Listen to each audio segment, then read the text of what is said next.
I thought I was about to enjoy the party I paid for, but then my mom dropped a bombshell. You're staying home. Your brother and his kids are moving into your apartment. I wasn't having it. So, I did the unthinkable, reversed the charges, changed my address, and when he showed up with boxes, he found a for sale sign on the lawn and a folder with his name on it. You won't believe how this one ended. I was counting down the days to the New Year's party I'd saved up for. Can't wait, I said. But then Mom dropped a bomb on me. Actually, you're staying home. Your brother and his kids are moving into your apartment. She smiled like it was no big deal. So I calmly reversed the payment, updated my address, and by the time he showed up with boxes, there was a for sale sign staked in the front yard and a folder with his name waiting on the porch. I can't wait for the party, I said again later, placing the fancy invitation and event schedule right in the middle of the kitchen table. It had everything: seafood catering, a DJ spinning till 3 a.m., and a rooftop view of the fireworks. This year's going to be different, I added, a little hope creeping into my voice. But Mom didn't even glance my way. She was at the counter, cool as ever, slicing cheese like we weren't even talking. That's what I wanted to talk to you about, she said. You're not going? I asked, freezing mid-thought. What? We're going, she said, calmly placing the cheese into a container. We? Your dad, Jason, and me. I just stared at her. You mean the party I paid for? Before I continue, don't forget to subscribe to the channel so you don't miss new and interesting stories. Put likes. But back to the story. From the couch, my dad chimed in without looking up from his newspaper. Technically, yeah. But Jason really needs this. You know what he's been dealing with. I turned to look at Jason, who was standing in the doorway, holding his youngest kid like he belonged there. He didn't look one bit guilty. Lauren's been a nightmare, he said, like that explained everything. The kids are constant. I haven't had 5 minutes to myself in weeks. So you're taking my place? I asked. At the party I paid for, with the money I earned? You'll be doing something more important, Mom replied without blinking. You're staying back with the kids. Jason could really use a breather. You've got to be kidding, I said. We're just asking for a little help, she said. No, I told her. You're not asking. You've already decided. Jason gave a little shrug. Come on, man. It's just one night. The kids love being with you. I let out a dry laugh. Of course they do. I'm the only one who actually takes care of them. Watch your tone, Dad muttered, still buried in his paper. Oh, and one more thing, Mom said like it was a grocery list item. Jason's going to be staying with you for a while. What? He can't afford rent since the divorce, she said, like it was common sense. He and the boys will move into your apartment. Just for now. Until things settle. I stared at her, stunned. You decided to move him and his kids into my place without even asking me? You live alone, Dad said, not even a hint of doubt in his voice. There's room. I looked around the room. Mom still slicing and packing like nothing had happened. Dad flipping his newspaper. Jason casually flipping through TV channels like he already lived here. They'd clearly worked this out before I ever walked through the door. Fine, I said under my breath. Go enjoy the party. Mom finally glanced up. Really? Really? I replied, turning and heading to my room. I shut the door behind me. They probably thought I was just pouting. But I wasn't sulking, I was thinking. Thinking about how to make sure this was the last time they ever walked all over me like that. Later that night, I went back to my apartment and just sat there in the dark. Everything was already decided. My party, my place, even my money. None of it felt like mine anymore. But this wasn't sudden. This had been simmering for months. After his divorce, Jason had moved back in with our parents. At first, he said it was just temporary. Just until I find a new place, he told me. That was 5 months ago. Since then, every other conversation was a sad story. How Lauren left him with nothing. How the lawyer bills were stacking up. How tough it was being a single dad. I listened. I tried to be there for him. I even helped out financially. It started with small stuff. Can you cover school shoes for the kids this month? Or mind grabbing diapers while you're out? Then came, hey, man, can I borrow $100 to fix the stroller? And of course, I always said yes. I kept telling myself it was just short term. That helping him out was the right thing to do. But then the asks started getting bigger. One week it was $300 to help cover a bill. The next week, it was groceries. Then gas money. Then came Christmas gifts for the kids. Because, of course, Lauren was being difficult. I wasn't keeping track at first. Honestly, I should have been. But by the time mid-December rolled around, I'd already sent over $1,000. More than $1,000 gone. And not once did he say thank you. One afternoon, while we were sitting in the car, Jason turned to me and said, Hey, you're still living by yourself, right? Yeah, I replied, slow and cautious. Nice, he said, nodding. You've got that second bedroom, don't you? I gave a quick nod, but something in his voice twisted my stomach into a knot. He flashed a grin. It'd just be way easier if I moved in with you. I mean, no offense, but that room's just sitting there collecting dust. He made it sound so simple. It's just empty space, he added. Are you being serious right now? I asked. What? He said with a shrug. It makes total sense. I feel like I've been crashing at mom's forever. It's getting weird. You've got the room. No girlfriend, no kids. You've got space. I didn't say anything. Just sat there. Later that night, Mom called. We've been thinking, she began in that calm voice she always used when she knew I wouldn't like what was coming. It would really help if Jason and the boy stayed with you after New Year's. What? It's not permanent, she rushed to add. Just until he gets things sorted. He needs a fresh start. Your place is quiet. It'll be good for the boys. You've talked to Jason about this? I asked. We all have. She said like it was the most normal thing in the world. He's excited. He says the kids adore you.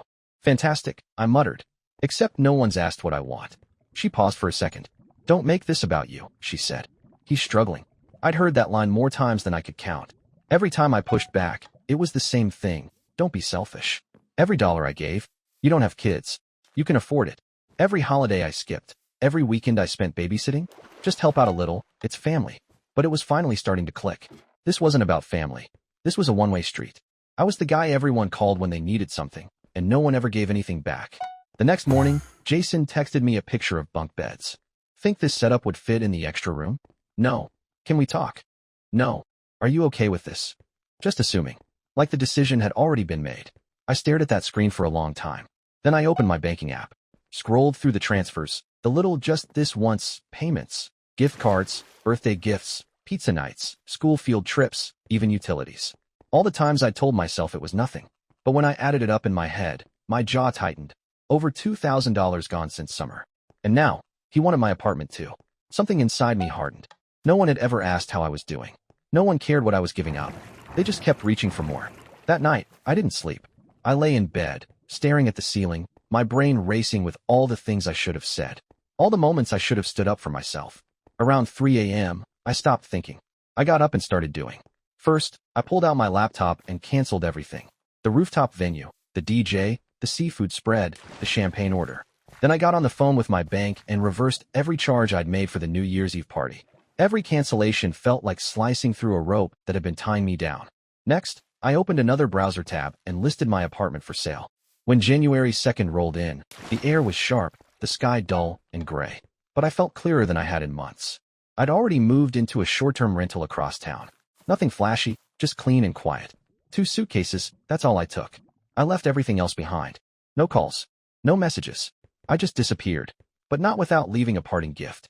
Before I left, I taped a large envelope to the front door of my old apartment. A thick folder with Jason Cole written across the front in big red marker.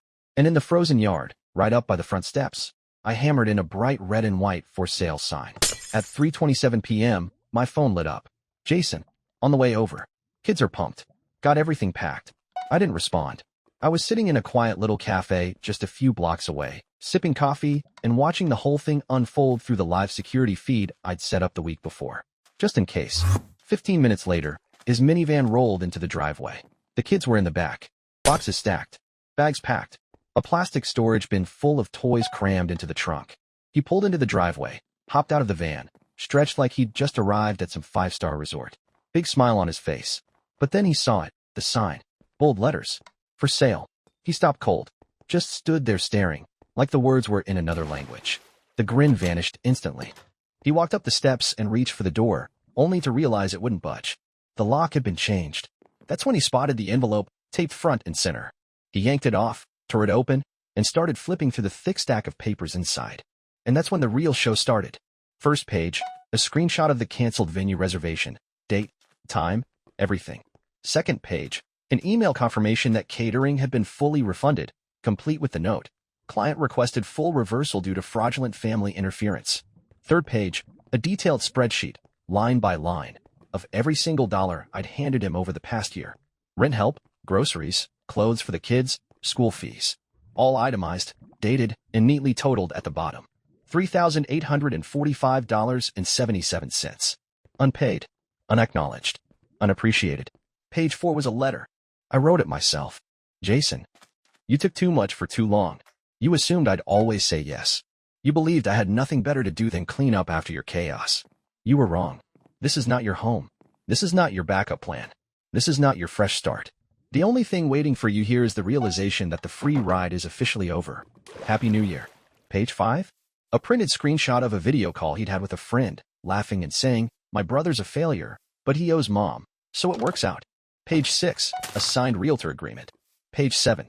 Notice of listing. Page 8. My change of address confirmation. Page 9. Utility transfer paperwork. Page 10. A blank eviction notice, purely for dramatic effect. He stood there flipping through the folder like it had just exploded in his hands. His face went from red to pale, slow and steady, like someone had pulled the color out of him one drop at a time. "Daddy, can we go in?" one of the kids called from the back seat. Jason didn't respond. He just stood there on the porch, stunned, holding the folder like it weighed 50 pounds. A few minutes later, Mom and Dad pulled up in their car. You could tell they came ready to help him move in. Smiles, coats, all of it. But Mom stopped short the second she saw the for sale sign in the yard. "Is this some kind of joke?" she asked, eyes darting between the house and Jason. He didn't say a word, just handed her the folder. She flipped through the first few pages, and I could see it hit her, the spreadsheet, the letter, that screenshot. Her face sank, slowly. Then she looked at Jason. Her voice was sharp, way sharper than usual.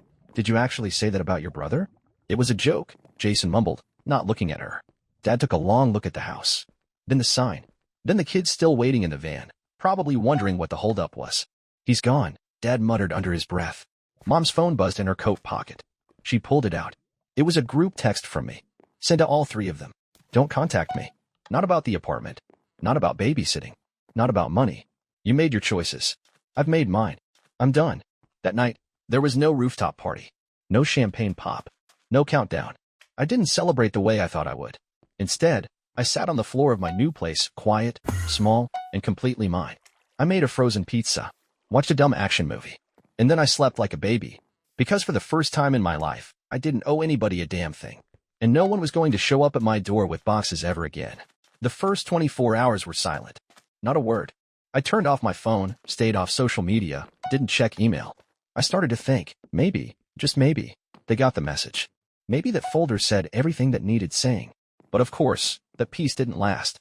Evening of January 3rd, I was walking home from the grocery store when I saw it. Missed calls. 6 from Mom. 4 from Jason. 2 from Dad. 1 from an unknown number. I didn't read the voicemails. Didn't want to know what they had to say. I just powered the phone off again. I already knew they'd show up that night. Something in the air had shifted. It started with a knock, hard and fast, like urgency could force forgiveness. I opened the door to my new rental, already regretting it. There was Mom, front and center. She looked wrecked. Makeup smudged, eyes red, hair thrown together in that half-styled rush that always screamed crisis mode. One coat button fastened wrong. Behind her stood Jason, arms crossed like he was the one owed something. Dad hovered in the background, quiet, as usual. "We need to talk," she said. "No, we don't," I replied, and started to close the door. She caught it with her hand. "You blindsided us." "No," I said, keeping my voice calm. I protected myself. "There's a difference." Her eyes narrowed. "You humiliated your family," she snapped. "Jason didn't deserve that." I actually laughed. Couldn't help it. Oh, he didn't deserve a printed list of everything I did for him? Didn't deserve a little honesty for once in his life? Jason stepped forward, raising his voice. "You ambushed me. You could have talked to me like a man." I stared at him. "You mean the way you talk about me on the phone? Calling me a failure? To your buddy?" I looked right at Mom. "He said that. Just so you know." Jason's face went red. "It was a joke." "No," I said. "It was a pattern. You used me for a year. Probably longer." I finally said no, and you don't like that. Dad finally spoke, voice low. "You didn't have to blow it all up. The party, the apartment, that folder. The folder was the only thing that made any of you listen." I shot back. "You weren't going to stop until I burned the whole bridge." Mom gave me that tight, pinched smile, the one she always wore when she was loading up a guilt trip. "We're your family. And I'm not your servant," I snapped. "You don't get to show up here and act like I owe you some big explanation. I don't owe you anything." She looked like she might slap me. Her hand twitched, just barely. But instead, she stepped back and took a deep breath. "You'll regret this," she said coldly. "One day, you'll look back and see how selfish you were." I shook my head. "No," I said, stepping back inside. "One day, you'll look back and realize you lost the only person who ever held your mess together." And I shut the door. The next few days, I braced for more. And sure enough, they came, just in different packaging. Text messages, emails, voicemails dripping in guilt. "We just want to talk. Let's work this out." Jason even had the audacity to send the kids to my door with a crayon-colored card. "We miss you, Uncle." I didn't open the door. Instead, I started therapy. Real therapy. I untangled my finances, opened a second bank account, shut down the credit cards, changed every password. I called my boss, told her I needed time. She gave me a week off, no questions asked. And for the first time in a long, long while, I used that time for me. No one else. Just me. Then came the twist. About a week after the whole blow-up, I got a call from an unknown number. Normally, I'd ignore it. But something told me to answer. Hello. There was a pause, then a quiet voice. Is this Travis? Yes. My name is Denise. I'm Lauren's sister. My stomach dropped. Lauren. Jason's ex. The kid's mom. I hope this isn't a bad time, she said softly. I just wanted to say thank you. I blinked. For what? For everything you did for the boys. For Lauren. Even for Jason, though God knows he never deserved it. I didn't know what to say. She kept going. Lauren told me everything, the money, the moving plan, the party, the folder. She didn't know about any of it until the kids came home crying. She was livid. Said Jason never had permission. Said he lied to her. I froze. Wait, she didn't know? No, Denise said. He was doing it all behind her back. She only found out when it blew up. And she was furious. She told me to call you. To say she's sorry. For all of it. I just sat there, phone in hand, gripping it like it might break. Denise hesitated. Then she said it. I don't know if you already know this, but Jason tried to take out a loan in your name. Everything inside me clenched. What? Lauren found the paperwork. He used her info to try and fake yours. She stopped it before it went through. Threatened to call the police. He backed down. My mouth went dry. You should probably check your credit report, she added, voice shaking a little. I didn't speak. Denise kept going. I know you're done with them. And honestly, you should be. But I just wanted to say thank you for not turning out like the rest of them. Then the line went dead. I sat there for a long time, phone still in hand, the silence buzzing louder than any words. Then I opened my laptop, pulled up my credit report, and there it was clear as day. A hard inquiry from a loan company I'd never even heard of. He tried. He actually tried. And that folder? That infamous, dramatic, burn every bridge folder? It saved me from something far worse. They thought I was overreacting, being petty, cruel. But the truth? I got out just in time. I used to think cutting people off would feel like a car crash, loud, messy, devastating. Like shouting. Like slamming the door and watching it splinter. Like lighting a match and standing back as the whole thing went up in flames. But the truth? It felt like silence. A big, deep, necessary silence. It's been a month now since I shut that door on my family, on the party, on the guilt, on all the endless expectations that had quietly become my full-time job. I wake up somewhere new now. A different apartment. Different streets. I drink coffee alone and nobody texts me asking to pick up diapers on the way back. Nobody hits me with, hey, quick transfer, like it's nothing. It's quiet. But it's not empty. For the first time in years, the quiet actually feels like freedom. I started therapy, real therapy. Sat down and told the whole story out loud, beginning to end. Every single part of it. The part where I covered rent. The part where I bought school clothes for someone else's kids. The part where my brother joked about me being a failure. The part where my parents said I didn't need anything because I had no real responsibilities. My therapist asked me something that hit me like a punch to the chest. What would happen if you stopped being useful? I didn't even have to think about it. They dropped me. And they did. Because the minute I stopped paying, stopped bending, stopped making their lives easier, I stopped mattering. They didn't love me. They loved what I did for them. And that truth? That one cracked something wide open inside me. But weirdly, once it broke, there was finally room. Room for me. My credit is locked now. My money's in separate accounts. I filed an anonymous report about the loan attempt, just in case. Lauren messaged again, asked if I wanted to press charges. I told her no. I don't want revenge. I just want distance. That's all I've ever wanted. Jason hasn't reached out since. Neither have my parents. The last thing they ever sent was a group text. 5 words. You're dead to this family. It should have hurt. But it didn't. It felt like they'd finally said what had always been true. And then, something I never expected happened. A week ago, I got an email. From Lauren. I thought I was about to enjoy the party I paid for, but then my mom dropped a bombshell. You're staying home. Your brother and his kids are moving into your apartment. I wasn't having it. So, I did the unthinkable, reversed the charges, changed my address, and when he showed up with boxes, he found a for sale sign on the lawn and a folder with his name on it. You won't believe how this one ended. I was counting down the days to the New Year's party I'd saved up for. Can't wait, I said. But then Mom dropped a bomb on me. Actually, you're staying home. Your brother and his kids are moving into your apartment. She smiled like it was no big deal. So I calmly reversed the payment, updated my address, and by the time he showed up with boxes, there was a for sale sign staked in the front yard and a folder with his name waiting on the porch. I can't wait for the party, I said again later, placing the fancy invitation and event schedule right in the middle of the kitchen table. It had everything: seafood catering, a DJ spinning till 3 a.m., and a rooftop view of the fireworks. This year's going to be different, I added, a little hope creeping into my voice. But Mom didn't even glance my way. She was at the counter, cool as ever, slicing cheese like we weren't even talking. That's what I wanted to talk to you about, she said. You're not going? I asked, freezing mid-thought. What? We're going, she said, calmly placing the cheese into a container. We? Your dad, Jason, and me. I just stared at her. You mean the party I paid for? Before I continue, don't forget to subscribe to the channel so you don't miss new and interesting stories. Put likes. But back to the story.